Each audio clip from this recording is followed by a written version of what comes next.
Hey everyone, welcome to episode 1 of The Throw. A lot of Pro League games can be decided by a single fight, and today I want to talk about one such fight from DWG Gaming versus SKT, Game 2 over in the LCK. A little bit of context on the game so far.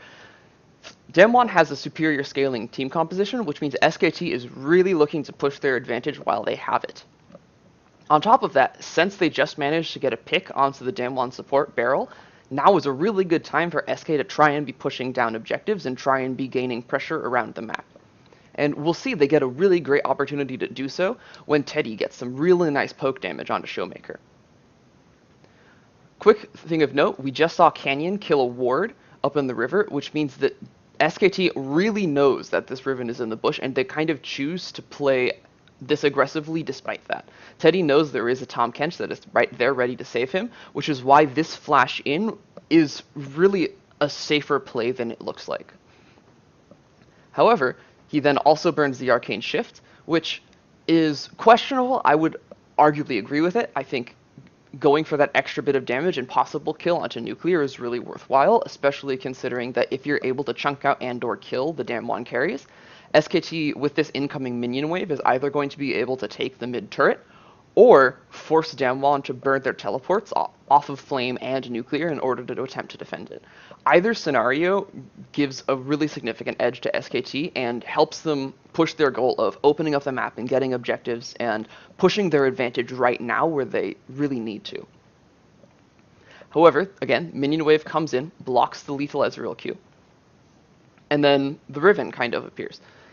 Now, you'll notice a moment ago, Mata was walking this way, directly towards the Ezreal, which is what he really should have been doing, because, again, Teddy was only able to safely flash and Arcane Shift in because he knows there is this Tahm Kench that is here to save him. He knows that he does actually have a way to get back out, even though he's burned all of his mobilities, because he has his teammates here. However, Mata has no flash, Clid has no flash, Clid has no ultimate, which means that there really isn't a way for them to outplay this Riven in any significant manner. All they can really do is get the Devourer off and stop Teddy from tanking the brunt of this Riven damage in CC, and then get Teddy out of range of the Riven and burn down the Riven, which is really what SKT wants to be doing in this fight. However, as I mentioned, you see how Mata was walking towards the Ezreal, but in this freeze frame, he's walking this way.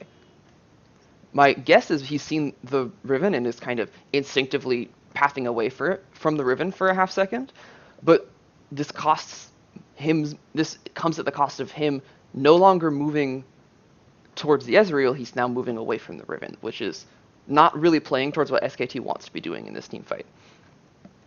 Now, Mata stops for a second and gets the tongue lash off, as the Ezreal kind of starts to walk in towards the Tahm Kench, which is, again, what SKT wants to be doing. You want Mata and Teddy close to each other so that Mata can stop Teddy from getting CC'd by this Riven. However, you see as the Riven commits to that jump, Teddy starts pathing up.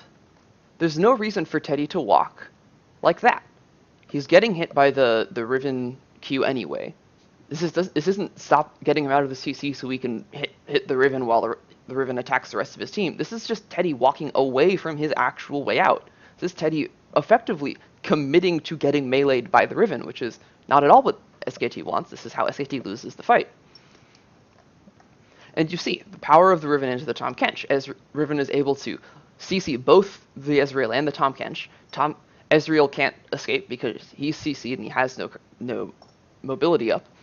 Tahm Kench can't save the Ezreal because the Tahm Kench has no flash, and the Tahm Kench is also CC'd by the Riven. This is why you really want AoE damage into these Tahm Kench team compositions.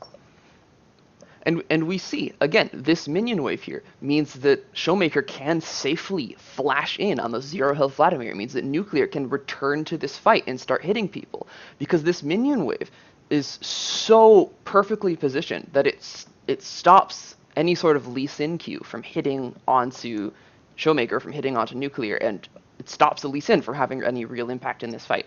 It stops any Ezreal Qs from finishing off Showmaker or finishing off Nuclear, and it really makes this fight into one in which SKT has no way to safely actually counter what DWG is doing. once both Ezreal and Tahm Kench are CC'd, there isn't really much SKT can do because there's this minion wave that's perfectly positioned. There's this huge burst of AoE from the Vladimir and from the Sivir. And SKT isn't able to play around that because the minion wave stops them from retaliating, really. And then from here, Damwon is really able to clean up the fight. And with the Flame TP to finish off Mata and the Hemoplague finishing off the squishies on SKT, it's a pretty clear Damwon win. From here, they're able to take down the Baron, really open up the map, and take pressure away from SKT. With this team fight, with the Baron that Damwon's able to get off of it, SKT is really no longer able to recover. Once you get to be behind with these team compositions, SKT can't really do much. SKT has stopped really existing in the game of League of Legends at the same level that Damwon is able to. And what did it come down to? It came down to Mata pathing in the wrong direction for half a second. It came down to Teddy pathing in the wrong direction for half a second. As a result, they were out of range of each other, and Teddy couldn't be saved from the Riven CC. As a result, Showmaker and Nuclear were able to come back into the fight, use that minion wave really, really well to stay safe from any sort of retaliation out of SKT, and win a team fight that they realistically had no business winning. And that, ladies and gentlemen, is how SKT was able to throw Game 2 against Damwon Gaming. Thanks for watching. I want to know what happens. This is for Science Maker. Come on, it's Showmaker. He's in trouble. Has to pull. As Trusha Barrage comes in, Nuclear, he might just die, but the minion wave is thankfully there. Canyon thinks that this is his moment, but is it? As Hemoplague is down, onto Teddy, he comes out, double explosion.